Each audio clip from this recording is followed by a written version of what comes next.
Whether you're grabbing pine cones from a big box store, a local craft place, or you're just strolling along and happen to see some dangling from those trees, one thing's for sure, people, there are crafts to be made with these joints. And lucky for me, I was sent a bunch from a subscriber, and I have 7 projects to share with you today of ways you can use these in your home. For this DIY, you could use any container. You could use a planter, you could use these little wood pencil cases I have from Dollar Tree, and some ribbon. Grab whatever ribbon you want and just wrap them around your container.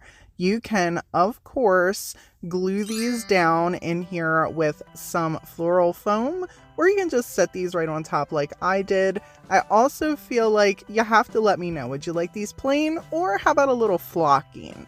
There are several different ways you can flock things. I'm just going to take some of this DIY paint and smoosh it all on the edges of our pine cone pieces. Super simple, and the reason why I like paint is it usually just takes a couple minutes and it's super easy to dry. Usually having to use Mod Podge or caulking or spackling, it takes a little bit longer, and as you can see here, it's absolutely beautiful. So let me know in the comments below, flocked or not flocked?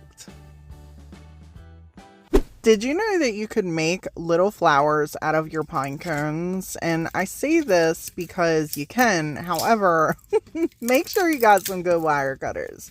Because if not, and you got these big pine cone joints like I do, things are going to go flying. Oops.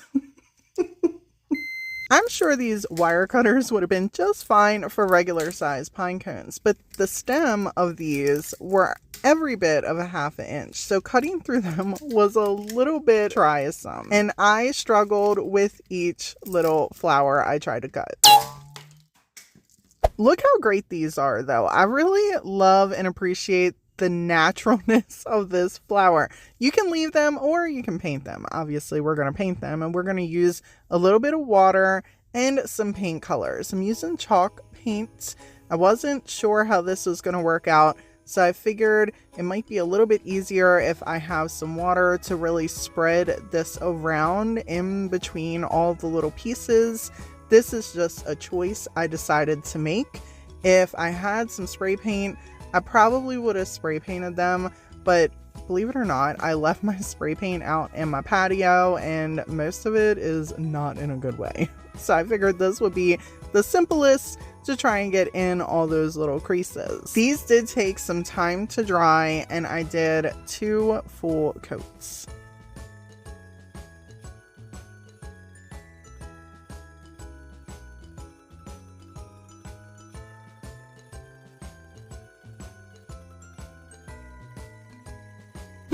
We're going to use some scrap wood pieces I had laying around in my stash, and I don't like this color, so we're going to paint it up with this DIY paint in White Swan.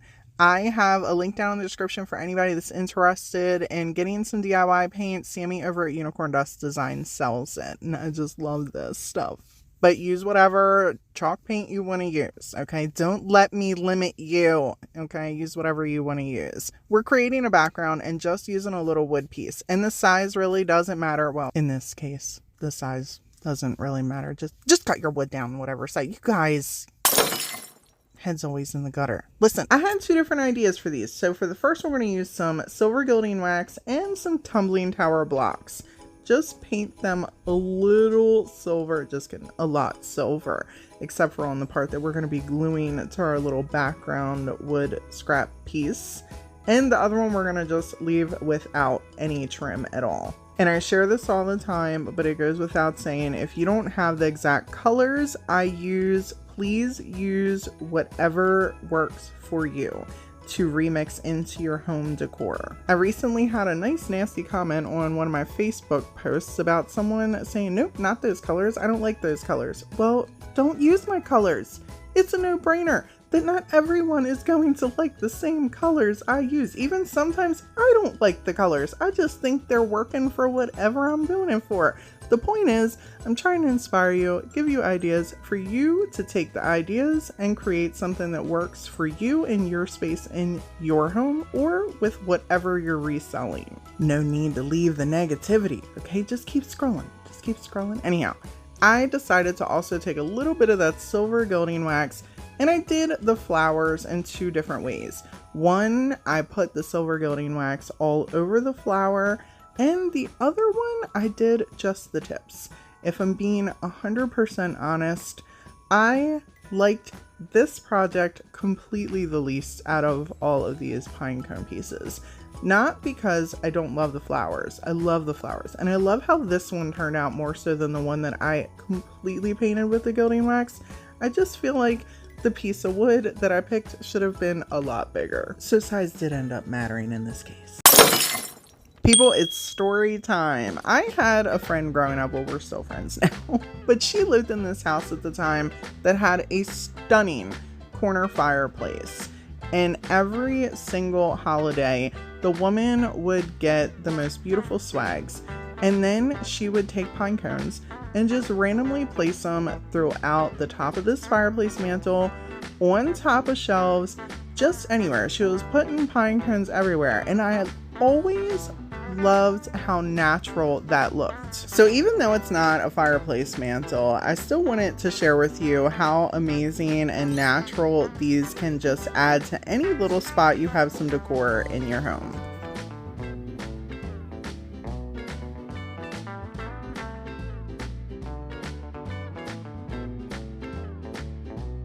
This decor piece could not get much simpler. I have these little buckets from Dollar Tree and I'm like, yep, we can just grab one of these pine cones and plop it one in here. Always feel free to use floral foam or styrofoam to attach these if you want with some glue. I'm completely happy just sitting these on top of here just to share the idea with you. However, I felt like this bucket needed a little bit of something. So we're going to decoupage a little design on here, and for me to be able to have that design pop, I'm going to need a nice white base.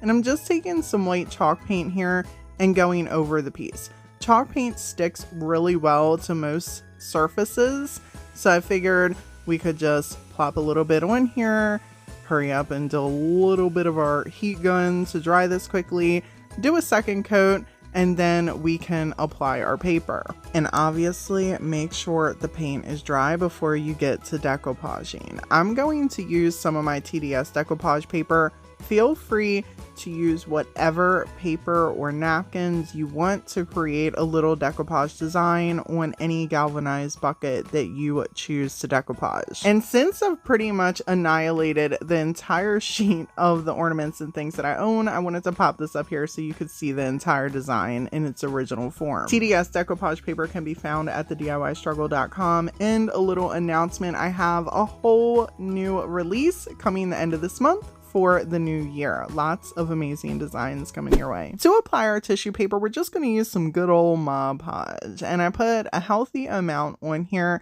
Since we're using a cylinder, it can be a little tricky working with cylinders applying a decoupage paper. I've recently had someone ask about the wrinkles with this, and unfortunately it is really difficult to get a perfect seamless application when you're not doing the iron-on method. So when you're doing something like this, even if you're using a sponge or you're using just some cling wrap, there are most likely going to be wrinkles because it's round. So please keep that in mind whenever you're doing something like that. I decided to take some of the Dixie Belle gilding wax and go over the edges just to make this completely seamless application so you couldn't tell where the decoupage paper ended and our bucket started. For this idea, you can use any kind of tray you want, or a big old glass bowl would look amazing as well. You can take your pine cones and you can take some greenery or florals, little sprigs, whichever you want, even add some lights. And people, it goes without saying, the larger your tray or your bowl that you're using, the more pine cones you can put in that sucker. I just thought this would look super cute with just one and some little pieces added to it.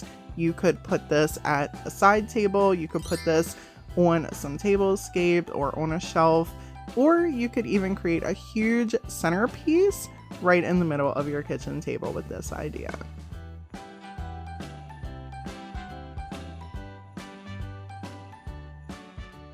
If you got some baskets laying around your house, grab them suckers and grab you some ribbon and pop some pine cones in there. They make beautiful little decor pieces that you can just sit anywhere. Obviously use your floral foam or whatever you want. This basket is fairly deep, so I had some of this paper laying around and just shoved that in there. And then I took a little piece of ribbon that I had from Dollar Tree, tied it in the front, and then cut little dovetails on the edge of the ribbon. I did not glue anything down for this, so I can reuse my basket as I want. I actually really love this basket, so I don't want to go gluing anything in it. Also, the cool thing about pine cones is when you're shoving them in really close quarters together, their little pine cone bits help things actually stay in place, even if you're shaking them, which you'll see me share with you in just a second. 2 of the pine cones I left the normal way, and the one right in the front I cut down so it looked like a little flower. I just like the different versatility of it. And here's me holding the basket and showing you guys as I'm shaking it that everything is kind of staying in place.